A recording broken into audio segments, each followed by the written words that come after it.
Assalomu alaykum kanalimiz kuzatuvchilari. Bugungi navbatdagi video yo'riqnomamiz ID karta olish yoki almashtirish yo'nalishida, demak, ariza yuborish yo'nalishida bo'ladi. Buning uchun MyGov.uz ilovasi orqali o'tamiz. Ro'yxatda o'tgan bo'lishingiz talab qilinadi. Ro'yxatda o'tmagan bo'lsangiz, albatta kanalimizda joylashtirilgan ro'yxatda o'tish jarayoni aks etilgan yo'riqnomadan foydalanib, dastlab ro'yxatdan o'ting va shundan so'ng jarayonni davom eting. Xizmatlar sohasi orqali fuqarolik sohasiga o'tamiz va bu yerda ID karta olish yoki almashtirish uchun ariza yuborish degan xizmatni tanlaymiz.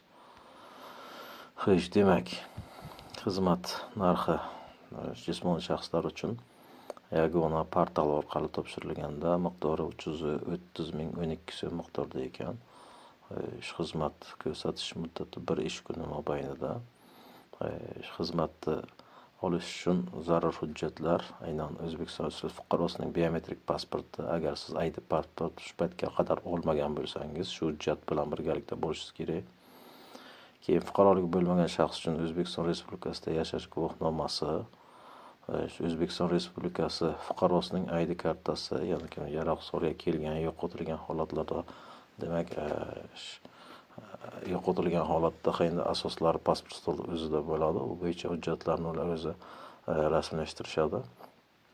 Shuningdek, fuqarolik bo'lmagan shaxsning O'zbekiston Respublikasida yashash ID kartasi, demak, mana shu hujjatlarni pasport stolga tashrif buyurilganda taqdim etish lozim bo'ladi.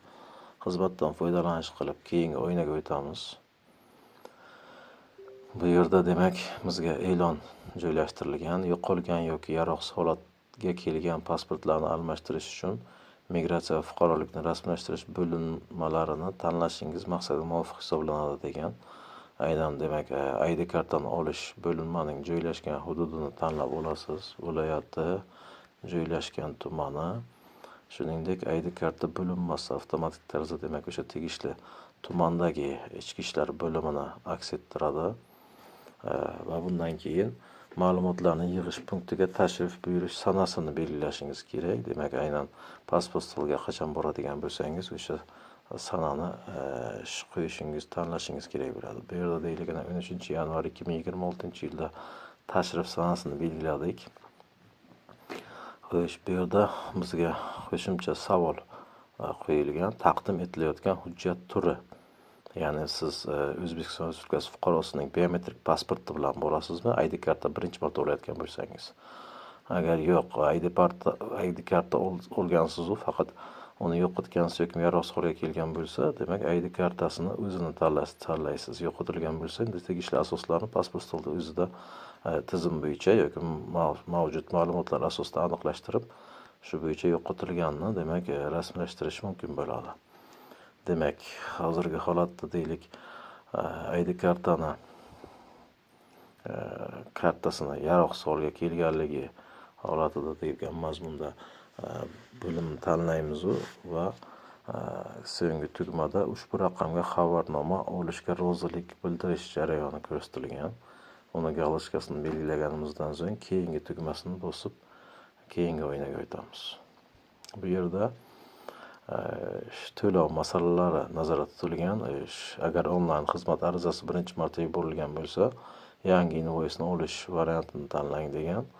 Agar ilgari yuborilgan elektron ariza uchun asosli rad javobi qabul qilingan bo'lsa va hozirda xizmat ko'rsatish qoidalariga belgilangan muddatda takroriy elektron ariza yuborilsa, mavjud invoysni ishlatish variantini tanlang degan mazmunda. Bunday holda elektron arizani dastlabki yuborish paytida olingan hisob invoys tafsilotlarini ko'rsatish kerak. Aynan o'sha raqam orqali, aynan o'sha ID kartani bo'yicha murojaat tartibida berilgan invoys raqamidan foydalanib, tegishli ilovalar ko'magida Click, Paynet, Payme va hokazo ilovalar ko'magida to'lovni amalga oshirish kerak bo'ladi. Qayta elektron arizani Davlat xizmatlari markazi orqali yuborishda, demak, arizachining stirini qo'shimcha ko'rsatish zarur degan qo'shimcha yana davomida e'londa joylashtirilgan. Demak, shu jumlalarni o'qib o'zingizga tegishliligi bo'yicha yangi invoysni olish, agar olmagan bo'lsangiz yangi invoysni olish, agar mavjud invoice bo'ladigan bo'lsa, mavjud invoice'ni ishlatish qilib, yuborish tugmasini bosasiz. Shu bilan jarayon yakunlanadi va tegishli o'sha o'zingiz belgilagan sanada tashrif buyurishingiz bo'yicha, demak, o'sha tegishli raqamga o'zingiz aytib o'tdingiz, SMS kelishini galska qildingiz va aynan shu galskaga asosan qo'shimcha pasport stoliga tashrif bo'yicha aynan bir ogohlantirish kelishi mumkin yoki deylik, ogohlantirish kelmagan taqdirda o'sha sanada o'sha vaqtda o'zingiz tashrif buyurishingiz kerak bo'ladi. Bugungi kontentimiz aynan mana shu mavzuda edi. Kontent yoqqan bo'lsa, videoga like bosib qo'llab-quvvatlang. Yaqinlarga ulashing. Pasport stolda demak aynan jarayonlarni yakunlashda bularga demak ayni muddao bo'ladi. Ishlaringizga omad, salomat bo'linglar. E'tiborlaringiz uchun rahmat.